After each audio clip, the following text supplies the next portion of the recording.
안녕하십니까 변호사님. 예, 안녕하십니까.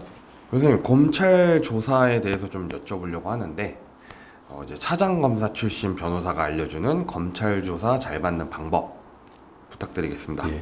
결론적으로 얘기하면은 가급적 사실대로 진술하는 게 중요합니다. 왜냐하면은 피의자 진술만 가지고 뭐 결론 내리는 건 아니거든요. 왜냐하면 다른 증거들도 지금 확보되어 있을 거로 보이기 때문에 그 다른 객관적인 증거하고 모순된다면 본인의 진술의 어떤 신빙성이 떨어지는 거죠.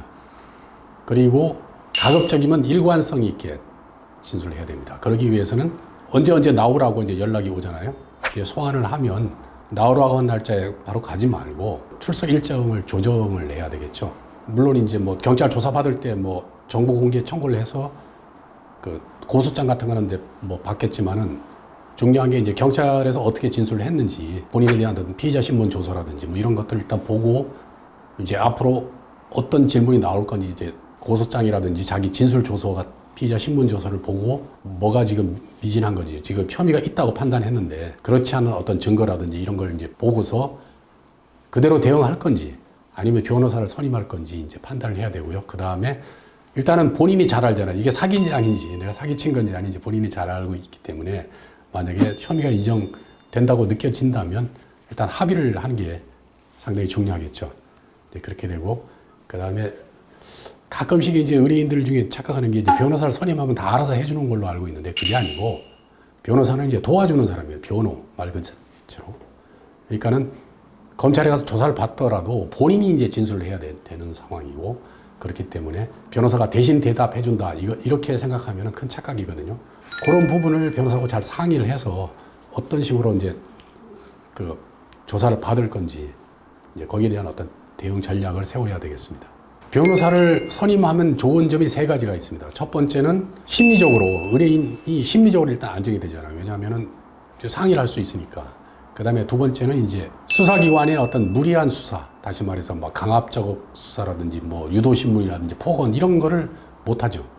변호사 옆에서 지켜보고 있으니까. 그 다음에 조사받는 과정에 변호사가 입회를 해서 그 조사 그 답변이라든지 물어보는 질문이라든지 그런 걸 다 종합해서 쟁점을 정리해서 이제 어떻게 우리의 의견을 이렇게 제시하는 뭐 그런 역할을 하죠. 이렇게 세 가지 그런 좋은 점이 있고요. 그 다음에 이제 조사 당일날은 이제 어떻게 해야 되느냐. 아까도 말씀드렸지만은 가급적 사실대로 진술을 하고 그게 잘 안 되면 어쨌든 일관성 있게 증거와 이게 부합하도록 일관성 있게 진술해야 되고요. 조사하기 전에 물어봐요. 영상 녹화 하겠냐고. 또 오케이 해줘야 이제 영상 녹화 되거든요. 그러니까는 영상 녹화 뭐 가급적 뭐 하겠다 그러면 이제 그 조사 과정이 다 녹화가 되기 때문에 무리한 수사를 못 하게 되죠. 그래서 변호인은 없는 경우, 특히 이제 영상 녹화 하자 그러면 무리한 강압적인 수사는 못 하는 경우가 많고요. 조사 받으러 가기 전에 이제 일단은 시간 순서별로 이렇게 사건의 그 진행 경과를 이렇게 요약을 해서 그거를 이제 들고 이제 가거든요. 그렇게 가면 좋은데 그렇게 되면 이제 굉장히 논리적으로 이제 답변을 할 수 있고요. 조사하는 사람이 어떻게 조사를 하는지 이제 그걸 알면 좀 대응하기가 쉬워요. 저 같은 경우 이제 현직에 있을 때 요새는 이제 킥스 그래가지고 이제 사건이 송치가 되면은 그 형사사법 포털에 이제 그 경찰의 그 송치 의견서, 기소 의견이면 이제 그 의견서하고 이제 뭐 피의자 인적 사항 뭐 여러 가지가 전과 뭐 여러 가지가 이제 정리돼서 올라오거든요. 그걸 이제 다운로드 해가지고 앞부분은 다 정리하고 이제 범죄 사실하고 이제 그 송치 이유 이제 그 부분을 가지고서 기록하고 대조해가면서 읽어가면서 이제 의심나는 부분은 다 다시 또 제가 다 새로 이제 그 내용을 다 적어 넣습니다. 적어 넣어서 그거를 이제 질문 사항을 거기다 다 만들죠. 해가지고 다 두 부를 출력한 다음에 이제 조사 계장을 불러서 내용을 설명해주고 가급적 한 번에 끝날 수 있도록 양쪽 고소인과 피고소인을 이렇게 같이 불러서 조사할 수 있도록 그리고 핵심 사항은 뭐고 어느 부분은 이게 답변이 어떻게 나올지 모르지만 증거는 어떻게 이렇게 요약 정리를 해서 줍니다. 그렇게 놓고 이제 불러서 제가 직접 조사하는 경우도 있지만 이제 수사 계장 보고 조사하라 그러고 이제 조사하는 과정에서 저는 또 일을 하면서 조사 내용을 이제 가면서 그 방향이 이상하게 다른 데로 가면 제가 또 중간에 나서서 또 질문하고 이렇게 굉장히 입체적으로 저 같은 경우는 그렇게 했는데요. 분명히 그 경찰 조사에 미비한 그런 내용을 이제 추궁할 거니까 거기에 잘 대비해야 되고요. 이제 조사가 다 끝났을 경우는 어떻게 하느냐? 관련된 진술대로 잘 돼 있는지.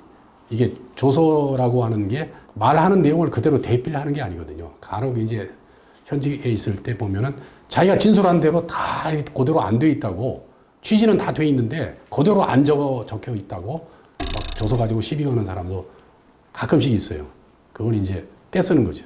근데 어쨌든 간에 그 진술 취지대로 잘 돼 있는지, 뭐 부인하고 있는데 자백으로 돼 있다든지 어떤 디테일한 부분에 자세히 안 돼 있으면 그 부분 더 추가해 달라고 요구하고 이제 그렇게 해야 되고요. 간혹 보면 이제 대질 조사할 때 상대방 진술 부분을 또 뭐 시비를 거는 사람이 있어요. 자기 진술이 제대로 돼 있는지 그것만 보면 되는데 또 상대방 진술을 가지고 이제 이건 아닌데 이렇게 좀 약간 그 취지를 잘못 이해하고 이제 그렇게 하는 부분이 있는데, 어떤 자기 진술 부분이 제대로 돼 있는지 이제 그거를 잘 챙겨야 되겠고요. 근데 어쨌든 간에 조사받는 입장에서는 검사나 수사계장이 자기한테 불리한 부분을 추궁을 하더라도 막 화를 낸다든지, 뭐 심한 경우 제 지인 중에 한 분이 조사받다가 이제 하도 막 이 화가 나가지고 전화기를 막 부시고 막 난동부려가지고 결국 공무집행방해죄, 공용물건 손괴죄로 구속된 경우가 있는데요. 그거는 좀 너무 이제 오버한 거고, 좀 이렇게 논리적으로 대응을 해야지 그렇게 감정적으로 대응하면 오히려 본인한테 불리하니까. 이제 그 다음에 이제 고소인이나 참고인으로 가서 조사받을 경우도 마찬가지입니다. 일단 뭔가 미비해서 뭐 대질 조사라든지 이런 게 필요해서 부르는 거니까 자기 고소장을 잘 검토하고, 그 다음에 자기 조서 부분, 그것도 정보국에 청구하면 되니까요. 그걸 잘 비교해서 모순점이 없는지. 그리고 가로 이제 참고인으로 불려가 조사받는데 갑자기 뭐 진술 거부권을 고지한다든지, 그 다음에 변호인 뭐 참여해 조사받을 수 있다든지 뭐 그런 걸 고지하게 되면은 이거는 순수한 참고인이 아니고 여차하면은 피의자로 전환될 수 있는 참고인이거든요. 그럴 경우는 이제 지금 참고인들은 그렇게 해서 조사를 안 받겠다는, 변호인 선임해서 조사받겠다든지 뭐 이렇게 다시 대응 전략을 짜야 되거든요. 어쨌든 조서에 담긴 그 내용들이 중요하기 때문에 이제 그런 식으로 정식으로 선임해서 이렇게 대응하도록 해야지, 한번 조서가 작성되면 일단 나쁜 선입견을 갖게 되니까 이제 그렇게 잘 대응하시기 바랍니다. 네, 변호사님 답변 감사합니다. 이제 검찰 조사 잘 받는 방법 알려주셨는데 이 영상 보시고 좀 잘 배워가시면 좋겠고, 말씀 주신 것처럼 이제 열받아서 난동 부리다가 구속되지 않기를 바라겠습니다. 네, 변호사님 오늘도 좋은 답변 감사합니다. 네, 감사합니다.